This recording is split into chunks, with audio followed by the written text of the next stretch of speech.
Bonjour à tous et bienvenue sur ma chaîne YouTube, je suis Sigrid et je suis bien contente de vous retrouver après ces quelques jours de pause sur la chaîne. Une pause que j'ai bien mise à profit pour commencer à organiser mon futur déménagement. Donc je ne déménage pas ce mois-ci mais je le prépare. Et donc comme toujours quand il y a un changement de vie, eh bien on fait le tri, on élague certaines choses et on fait surtout de la place pour du neuf. Et je dois dire que c'est aussi ce qui se retrouve majoritairement dans la plupart des tirages donc, que j'ai effectués pour le mois de juin. On voit ici l'installation de nouveaux cycles, le fait de se créer de nouvelles opportunités et surtout de laisser le passé au passé. Et on va donc voir ça ici, signe par signe. Pour ceux et celles qui me découvrent, déjà bienvenue à tous. Je vais donc vous expliquer ici comment je procède dans un premier temps. Donc j'utilise bien entendu le tarot de Marseille, c'est mon outil de prédilection. Et puis à côté de ça, donc je vais accompagner le tirage d'autres cartes oracle comme je le fais d'habitude. Et ce mois-ci, j'ai sélectionné pour vous un jeu qui s'appelle Les Portes de l'Intuition, dont je vais prendre une carte, ainsi qu'un autre jeu qui lui s'appelle Le Jeu de votre destin, dont je vais prendre une carte également. Et enfin, je vais clôturer votre lecture pour ce mois avec une carte couleur d'un jeu qui s'appelle Le Langage secret des couleurs de Ina Segal. D'ores et déjà, merci beaucoup pour votre écoute attentive. Gardez à l'esprit que bien entendu, il s'agit d'un tirage d'ordre global et général et qu'il s'agit toujours quelque peu de transposer cette interprétation par rapport à ce que vous êtes en train de vivre à l'instant présent. Merci encore pour votre soutien sur cette chaîne et voyons donc ici ensemble les nouveaux cycles pour vous à partir de ce mois de juin 2018. Et voici donc votre tirage pour vous les natifs du signe du poisson pour ce mois de juin 2018 et c'est donc un complément d'information si vous êtes ascendant poisson ou si vous avez la lune dans ce signe dans votre thème astrologique de naissance. Les 4 cartes principales de votre tirage sont donc ici la carte de l'étoile qui va vous représenter vous, ici à l'instant présent. En face de ça, nous avons donc la carte du pendu. Tout en haut dans le gouvernail de votre thème, donc ce positionnement que j'appelle le gouvernail et qui est l'énergie qui couronne votre mois de juin, nous avons donc la carte du monde. Et enfin, tout en bas, nous avons donc ici la carte du chariot. Alors à noter que la carte qui vous représente vous ici, la carte de l'étoile, est une image de beaucoup de sensibilité, de beaucoup d'abnégation. Le fait aussi d'être dans une forme de sensibilité ici par rapport à son environnement, car la carte de l'étoile a la peau nue et elle peut être particulièrement empathique et sensible à toutes les énergies qui sont ici autour de vous. Par rapport à l'opinion que certaines personnes ont de vous, ou les influences extérieures, ou le milieu dans lequel vous pouvez ici évoluer, vous pouvez ressentir ici d'une façon beaucoup plus concrète cette forme d'influence ici, et ça peut donc jouer sur votre énergie, parce qu'en réponse de cette carte, on a donc ici le pendu avec la force. Il y a une forme ici de contrainte ou de restriction, le fait de tenir bon ici, de faire preuve de résistance, comme si on devait lutter ici constamment pour ne pas se retrouver à genoux dans l'existant ou déforcé. La façon dont vous pouvez évoluer ici par rapport à votre environnement peut donc être par rapport à une certaine contrainte. Ça peut être une contrainte de temps, comme ça peut être une contrainte matérielle. On est obligé ici de commencer quelque chose, mais on doit faire ici par rapport à l'environnement et qu'on ne peut pas, disons, avoir totalement ici les mains libres. Il faut garder ici l'œil à l'ouvrage, il faut être constant, il faut être vigilant et il faut quelque part se protéger aussi ici par rapport à son environnement pour ne pas perdre son énergie ici quelquefois à se justifier, à rendre des comptes et il faut quelque part faire attention aussi à ne pas se faire bouffer littéralement par rapport à son environnement. L'étoile avec le pendu ici peut indiquer un changement d'environnement, comme si vous étiez passé d'un certain statut à un autre, d'un statut où les choses quelquefois coulaient de source, où il y avait une forme de béatitude aussi dans la carte de l'étoile, une forme de positionnement où on était connu ou reconnu, où on agit librement, où on se sent en sécurité. Et maintenant, dans le pendu et la force, il y a une forme de « je me dois de défendre mes intérêts ».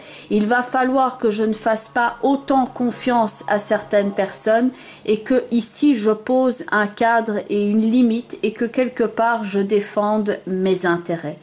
Au niveau financier, par exemple, vous avez pu investir aussi cette énergie qui est l'énergie de l'argent dans quelque chose et que vous devez maintenant regarder la façon dont ça a influencé globalement votre budget ici pour mieux planifier les choses. Il y a une relation de cause ici à effet. J'ai investi et maintenant je me retrouve ici avec une forme de restriction et je dois gérer les choses ici différemment. Au niveau de votre corps, au niveau de la fatigue, vous pouvez aussi ressentir ici l'environnement d'une façon qui est assez forte et que ça peut avoir un impact sur votre énergie. Que quelque chose ici fait que vous avez besoin de vous récupérer, de vous mettre au vert, de vous isoler quelquefois afin de récupérer tout votre quota d'énergie qui a été fortement mis à contribution les derniers temps. Car tout en haut, ici, on a la carte du monde et on retrouve le personnage qui est ici dans l'étoile, mais là, le personnage est debout. Et surtout, il y a une mandorle qui est là, ici, tout autour. Donc, c'est le fait de ne pas perdre ses acquis, de se protéger, de mettre une certaine limite, ne pas être forcément dans la fermeture et ici, l'isolation. On reste dans l'ouverture, mais on se protège quelque part et on met donc cette forme de protection ici autour de soi. Et surtout, on ne perd pas ses acquis et on ne gaspille plus ni son temps, ni son énergie, ni la parole ici quelquefois par exemple à se justifier par rapport à certaines personnes. Il pourrait y avoir un changement d'attitude ici qui n'est peut-être pas radical mais subtil et qui est que vous n'allez plus maintenant être trop gentil par rapport à certaines choses ou trop faire profil bas et que vous allez donc maintenant défendre vos intérêts. Car au-dessus de la carte du monde, il y a le pape avec l'impératrice et il y a une forme de pouvoir dans ces deux cartes-là. Maintenant, on va remettre de l'ordre. Maintenant, il est juste de défendre ses intérêts, de se mettre au premier plan et de dire voilà comment ça va se passer et d'imposer ici quelque part ses conditions. Quelque part, on prépare ici sa défense, on examine ce dont on a ici à disposition, on porte un regard clair sur l'existant et on se dit voilà maintenant comment je me positionne. Par rapport à un projet que vous pourriez avoir, la carte du monde ici avec le chariot est le fait d'amener quelque chose à bien, de passer à la prochaine étape et il y a une idée de richesse ici qui intervient dans le monde avec le chariot. Alors entendons-nous bien, quand il y a richesse, ça ne veut pas nécessairement dire ici que vous allez avoir un gain super important d'argent, mais le monde avec le chariot indique une bonne démarche dans vos projets, d'assurer ses arrières, d'assurer un certain train de vie. Et là où ça pouvait quelque part être mis un petit peu plus ici en arrêt ou en sourdine avec l'étoile et le pendu, il y a une forme maintenant de mise en valeur et on se remet au premier plan ici avec le monde et le chariot. Tout le monde ne sera pas d'ailleurs nécessairement de votre côté. Dans la carte du chariot, il y a le diable avec le soleil. Donc il y a une forme quelquefois de conflit d'intérêts qui intervient ici ou de nécessité de faire attention avec qui on s'associe, de faire attention ici à certains frais qui pourraient être occasionnés par rapport à ce changement de vie que vous êtes en train de planifier. Le chariot, c'est quelquefois tout simplement la voiture aussi. Et avec la carte du diable, il peut y avoir des frais qui quelquefois, et là c'est vrai que c'est assez anodin sur le plan très concret, mais il peut y avoir des frais ici liés à un déplacement, à des changements de vie, et de faire attention ici à la façon dont on investit son argent. Et ça peut donc être quelquefois ici en relation avec un véhicule. Nécessité donc de retrouver ici une forme d'équilibre dans sa vie, de faire attention à peut-être ici plus protéger ses intérêts, car il y a une idée de je prends soin de mon environnement ici dans la carte de l'étoile, et avec le pendu, eh bien faites attention justement à ne pas mettre votre énergie ici dans certaines choses ou certaines personnes, disons, qui ne vous rendent pas l'appareil ici. Dans la carte du monde, on se remet maintenant au centre de son existence. Dans la carte de l'étoile, on peut être entièrement ici dévoué à quelque chose, à un projet, et quelquefois s'effacer au bénéfice du projet. C'est pas toujours négatif, mais la carte du monde ici semble dire ne vous oubliez pas dans cette équation. N'oubliez pas que vous avez votre place ici à prendre dans le monde. N'oubliez pas qu'il s'agit quelque part de redorer ici votre image, de soigner votre présentation, de faire attention à vous, de défendre vos intérêts et quelque part d'adopter ici une nouvelle vie, une nouvelle façon de se présenter, une nouvelle façon de voir.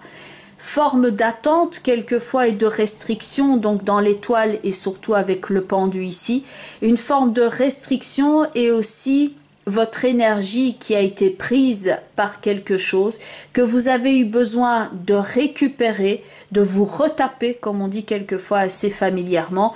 Et donc dans le monde et le chariot, c'est on remonte ici au créneau, on retrouve quelque part cette énergie ici que pour dire voilà maintenant comment ça se passe, voilà comment je présente, voilà comment je vais défendre mes intérêts, mon projet de vie, voilà maintenant ce que je veux. Dans l'étoile avec le pendu, on est quelquefois dans la proposition ou dans l'espérance. Dans le monde et le chariot, on monte au créneau et on dit voilà comment ça se passe et on se positionne très clairement. La carte qui est au niveau des portes de l'intuition est donc celle-ci, la transmutation. Et donc le personnage ici évolue. Il y a une forme, quelquefois c'est vrai, de pénibilité qui intervient dans cette carte-là, mais en tout cas d'un grand changement ici. Et le texte de cette carte est « c'est le moment de compter sur votre guérisseur intérieur ». On ne se préoccupe plus ici du monde extérieur quelque part, on fait avec, mais on ne va pas rechercher nécessairement l'approbation des autres. On ne va pas toujours essayer d'être approuvé, d'être soutenu. On va agir ici pour soi et on se dit je vais traverser cette chose-là. Et c'est vrai qu'il y a quand même cette sensation dans votre tirage de faire face à quelque chose et d'y faire face. Certes, il y a des personnes autour de vous, mais globalement, c'est sur vos épaules que ça repose et que vous y faites face d'une façon qui est assez seule ou en tout cas en autonomie. La transmutation est donc avec ce personnage qui traverse le désert. Il laisse ici l'ombre derrière soi et il fait une forme de transformation ici dans son existant. Quelque part, pour certains d'entre vous, ça correspond à une guérison émotionnelle. Vous êtes en train de faire le deuil de quelque chose, changement d'importance et on laisse donc l'ombre derrière soi. Nécessité aussi de vous récupérer quelquefois sur le plan physique. Donc si vous avez ressenti ici une forme de fatigue, une forme de poids sur vos épaules, il est plus que temps ici de prendre un temps pour soi, pour récupérer et ensuite revenir en pleine force. Car le fait de revenir en pleine force est bien dans votre tirage avec le monde et le chariot. La deuxième carte qui s'est présentée, alors elle est sortie toute seule du paquet pendant que je mélangeais. Donc cette carte est issue d'un jeu qui s'appelle le jeu de votre destin. Et elle s'est d'abord présentée à l'envers, retournée, comme si elle disait c'est la fin de quelque chose. On va clôturer ça. Et cette carte s'appelle l'inconscience. C'est la fin de l'inconscience. C'est le fait de rêver ici à certaines choses, d'espérer et de ne pas avoir en retour. La carte de l'inconscience rappelle le mât dans le tarot de Marseille, avec ce personnage qui évolue avec un baluchon sur son épaule et un animal à ses côtés. Et il y a cette insouciance de la jeunesse. Et vous êtes en train de passer ici à un autre plan. On n'est plus insouciant ou naïf comme avant. On a pris conscience ici de certaines choses. On prend ces choses-là à l'intérieur de soi et on les met ici dans son baluchon. On prend le strict nécessaire et on avance. Mais on n'est plus aussi naïf et insouciant qu'avant. Parce qu'on a pris conscience de trop de choses ici que pour être dans cette phase de béatitude, d'hyper-naïveté, j'ai envie de dire ici. On reprend la route ici, fort de son expérience, mais on évolue et on change littéralement de paysage. C'est vrai que dans le monde et le chariot, il y a une connotation de déplacement également. C'est le cas dans cette carte ici aussi, tout comme c'était le cas dans les portes de l'intuition. Donc il peut y avoir un déplacement ici, un changement de valeur, les horizons changent et ça peut être sur le plan psychologique, tout comme ça peut être sur le plan très concret et matériel.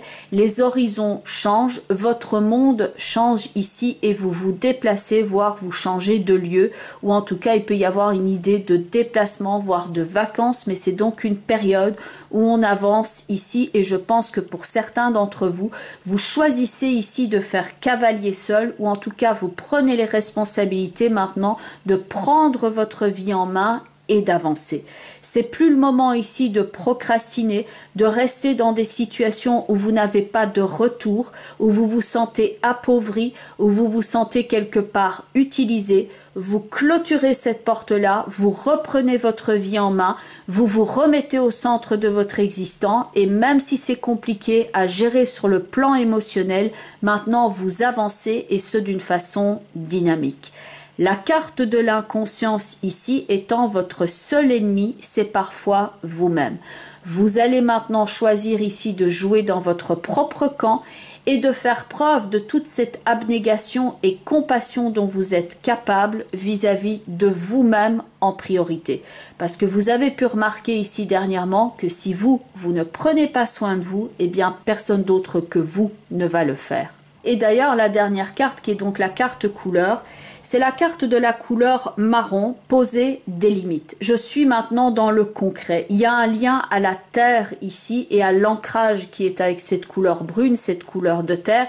Maintenant, j'assure ma propre sécurité et quelque part, je dis, ça suffit, calmement mais fermement. On ne perd plus son temps ici en tergiversation ou en explication inutile, mais on pose une limite claire et si ce n'est pas vous qui posez les limites, vous avez pu remarquer que c'est l'environnement ou les personnes autour de vous qui vont déterminer de certaines choses et pour ça, ça en est terminé ici. Poser des limites, ça peut être des limites qu'on se pose ici à soi-même aussi quand on se dit non, maintenant j'arrête d'agir comme ça parce que ça ne me vaut rien de bon et j'arrête de toujours appliquer les mêmes gestes en espérant un résultat différent. Maintenant, je vais me réfréner, je vais changer d'attitude, je vais changer mon fusil d'épaule et maintenant, voilà comment je vais agir. Vous qui êtes un signe d'eau, avec cette carte-là, vous pouvez maintenant avoir une attitude très pratico-pratique parce que cette carte est liée à l'élément terre et à l'élément ancrage. Et clairement, vous dites, voilà maintenant comment ça se passe. Voilà comment j'ai décidé de me positionner. Je ne me laisse plus ici aller au courant qui est déterminé par d'autres. Je ne me laisse plus aller à cette fluctuance. Maintenant, je suis bien campé sur mes positions et voilà comment ça se passe. Vous pouvez ici utiliser également le mantra qui est associé à cette carte. Je choisis de poser de nouvelles limites pour moi et pour les autres. Je choisis d'écouter ma voix intérieure et de la suivre, de me respecter, de me valoriser et de m'aimer. Indiquez maintenant ici clairement comment vous souhaitez être traité par les autres et ne vous laissez plus ici aller au gré des événements, mais prenez le contrôle. La prise de contrôle va peut-être se passer aussi avec quelqu'un qui va défendre vos intérêts, car dans la carte du pape qui accompagnait la carte du monde, c'est quelqu'un qui vient ici vous aider, vous conseiller, quelqu'un qui va vous aider à mettre quelquefois de l'ordre dans vos idées. Ça peut être votre voix intérieure, comme ça peut être quelqu'un qui défend vos intérêts, tel que par exemple un avocat, un conseiller, un médecin. tout type de personne qui est donc apte et pertinente dans votre situation ici à remettre, comme on dit, l'église au milieu du village et à faire en sorte que vous, en tant que personne qui est ici au monde, soit justement représentée et dans l'équilibre et que vous ne perdiez pas ici vos acquis. C'est donc une période d'importance, mais bien entendu, ça reste un tirage d'ordre global et général. Donc ce que vous pouvez faire, c'est regarder la vidéo qui correspond à votre signe ascendant. D'ailleurs, quelquefois, on se reconnaît plus dans son signe ascendant que son signe solaire. Et vous pouvez également regarder la vidéo qui correspond au positionnement en signe de la Lune dans votre thème astrologique de naissance. Comme ça, toujours dans le cadre d'un tirage global, vous avez le meilleur panorama donc des énergies pour vous pour le courant du mois de juin et les semaines à venir. Mais bien entendu, il y a des questionnements qui sont vraiment très spécifiques et qui là font plus l'objet bien entendu d'une consultation privée. Donc pour ceux et celles qui souhaiteraient me contacter afin de voir quelle est la meilleure marche à suivre ici par rapport à vos intérêts et vos projets, eh bien vous avez mon site web www.sigrid-de-kerak.com et donc il y a une page contact sur le site avec donc un formulaire que vous pouvez remplir afin de rentrer directement en contact avec moi. Je mets toutes ces informations en bas de la vidéo ainsi qu'en fin de vidéo. Je vous remercie encore pour votre écoute attentive, votre soutien à cette chaîne. Je vous souhaite ici de très beaux projets. Alors à l'image du monde qui est ici tout en haut dans votre tirage, je vous souhaite d'être soutenu et protégé. Je vous remercie encore pour votre écoute attentive et je vous dis à très bientôt. Bye bye les poissons et surtout, prenez bien soin de vous.